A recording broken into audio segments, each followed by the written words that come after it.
Em recente declaração, o governador Tarcísio manifestou a sua preocupação com a sofisticação das organizações criminosas, principalmente do PCC, que tem se infiltrado em negócios legais para fazer lavagem de dinheiro e financiar suas atividades criminosas, tornando-se cada vez mais próximas de verdadeiras máfias.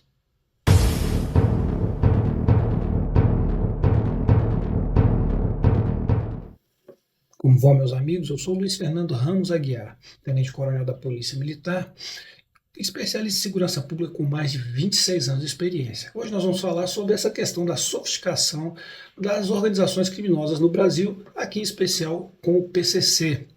O governador Tarcísio deu entrevista à Globo News, onde ele manifestou essa preocupação dele com a sofisticação das organizações criminosas. Eles têm identificado ações do PCC, infiltração do PCC em atividades legais. Além dessa infiltração servirem para financiar as operações criminosas, os roubos, o tráfico de drogas, essa infiltração também tem trazido um desequilíbrio no ecossistema financeiro do Estado, porque essas empresas que são tomadas pelo crime organizado acabam maquiando seus preços e transformando a atividade em uma competição ilegal, uma vez que eles não têm essas preocupações que uma empresa legal tem, né? Porque eles têm uma fonte de renda além daquela proveniente do negócio, que é o dinheiro que vem do crime.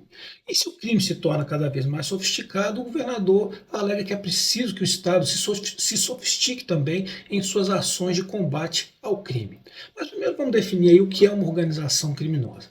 De acordo com a Enciclopédia Britânica, ela define que o crime organizado como um empreendimento complexo, altamente centralizado, constituído para a prática de atividades ilegais. Isso a gente já sabe, né? Então é uma quadrilha. Uma quadrilha como o PCC começou. Começou dentro dos presídios para organizar ali a vida dos presos, né? Eles, de acordo com a propaganda deles, eles lutavam por justiça e liberdade para os presos, alguma coisa nesse sentido. E com o tempo, eles acabaram se tornando uma organização criminosa que também fazia o tráfico de drogas. Começou localmente e foi expandindo as suas operações, principalmente porque houve uma certa negligência do Estado, inclusive em admitir a existência dessa organização. Mas a gente já viu que essas facções, essas organizações criminosas, acabaram se tornando cada vez mais disseminadas pelo país, evoluindo para o que a gente chama de cartel. Na verdade, o cartel é uma organização criminosa um pouquinho mais complexa. O termo cartel ele é aplicado principalmente aqui na América Latina e se refere essencialmente àquelas empresas criminosas, aquelas organizações criminosas que estão preocupadas ou estão direcionando as suas ações ao narcotráfico.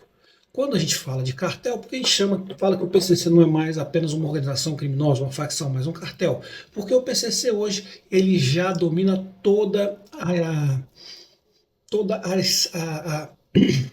PCC hoje ele já domina toda a esfera de produção da droga, desde o plantio lá na Colômbia, na Bolívia, até o processamento, passando pela distribuição da droga em todo o mundo. Então ele domina todo o ciclo de produção da droga, começando lá na plantação, indo até chegar na ponta em países da Europa, da África e da Ásia.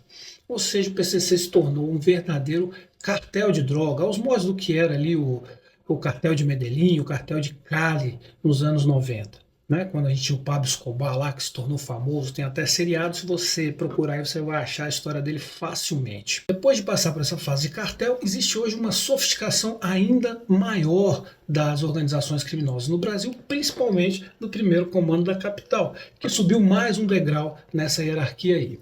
E para a gente confirmar isso, eu separei aqui algumas características da máfia. A máfia, esse termo máfia, surgiu na Itália, é relacionado principalmente à máfia italiana, que sempre teve uma organização extremamente complexa e com características bem específicas, que a gente tem visto que tem se propagado para as organizações criminosas no Brasil. Olha só, a primeira característica que a gente tem da máfia é a autojustificação moral. Então eles desenvolvem um código moral, né? Geralmente para evitar crimes e agressões maiores contra uma determinada comunidade, que no caso do PCC seriam os encarcerados. Então eles defendem a liberdade, a democracia, eles lutam contra a injustiça do Estado. Essa é a autojustificação moral, para que aqueles caras que trabalham no crime tenham algum tipo de background moral para executar as suas ações. Então, eles não estão fazendo aquilo apenas pelo lucro, pelo dinheiro, mas na defesa de algum tipo de ideologia. O segundo ponto é a organização em rede, ou seja, eles se espalham, eles conseguem atingir vastos territórios e até outros países, se tornando organizações transnacionais, como também já aconteceu com o PCC. O PCC hoje está em diversos países, inclusive Estados Unidos e Europa. Então, a segunda característica seria a organização em rede. A terceira característica de uma máfia é a severa organização hierárquica. Nas nas organizações mafiosas, você sempre tem o capo, que é o líder da família, né, o topo da pirâmide, e que depois você tem os conselheiros, os soldados, e depende, esses nomes vão depender da organização local, do grupo local.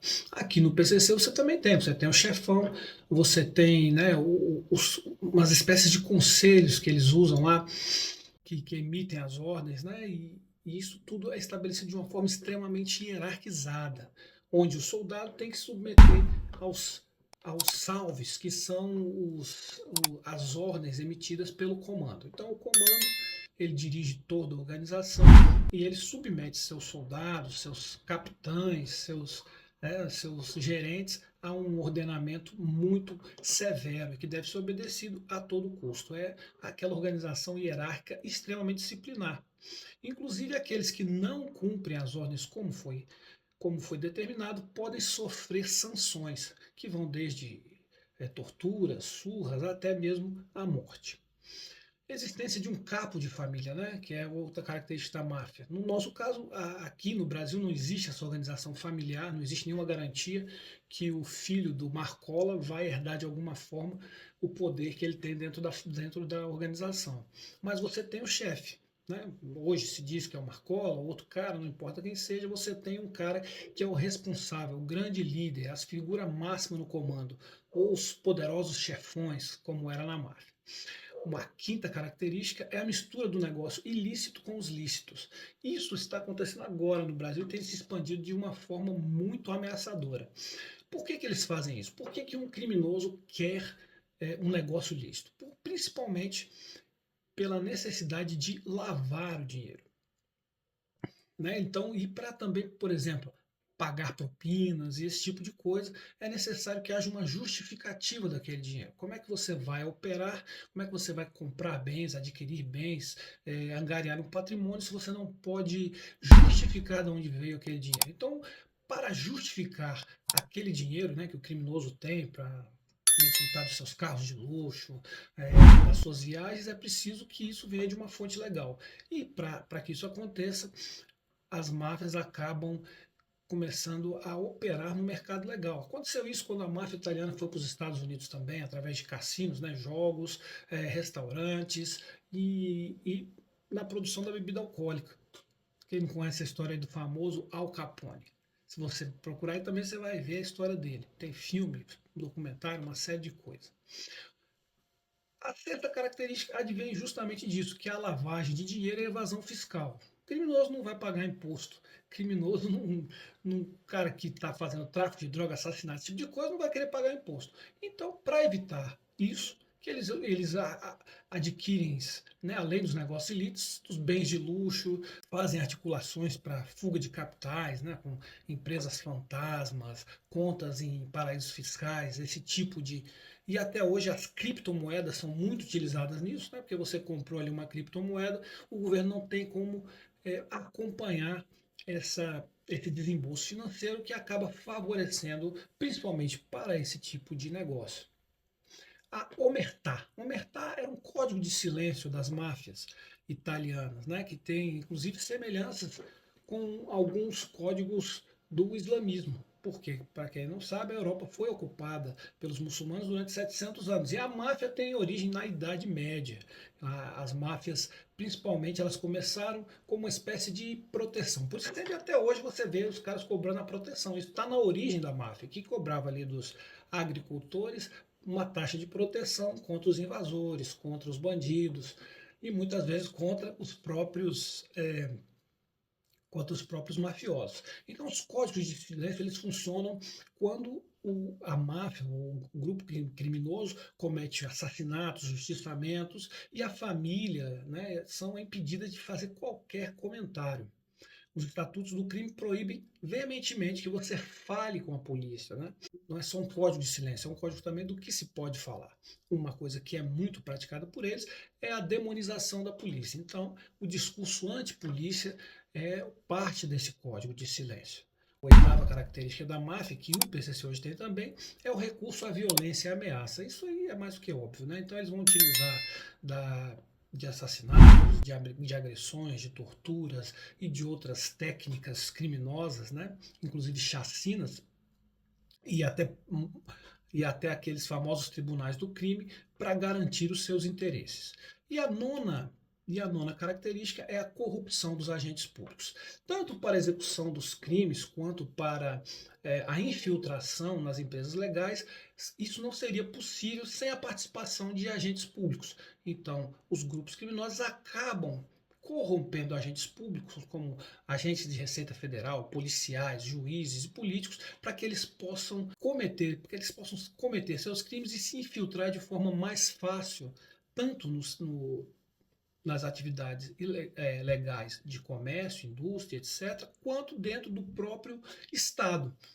A infiltração dentro do Estado faz parte dessa estratégia das máfias para conseguir continuar cometendo os seus crimes. O governador Tarcísio tem muita razão. É preciso sofisticar as estratégias do Estado para combater esses grupos que hoje são verdadeiras máfias. E como se faz isso? Através de serviços de informação, é preciso que haja investigações mais concretas e principalmente através do estrangulamento financeiro dessas organizações. Tudo isso só pode ser feito com técnicas mais inovadoras, com compartilhamento de informação entre as organizações policiais. Baseado nisso, o governador Tarcísio, na sua declaração, disse isso aqui, ó.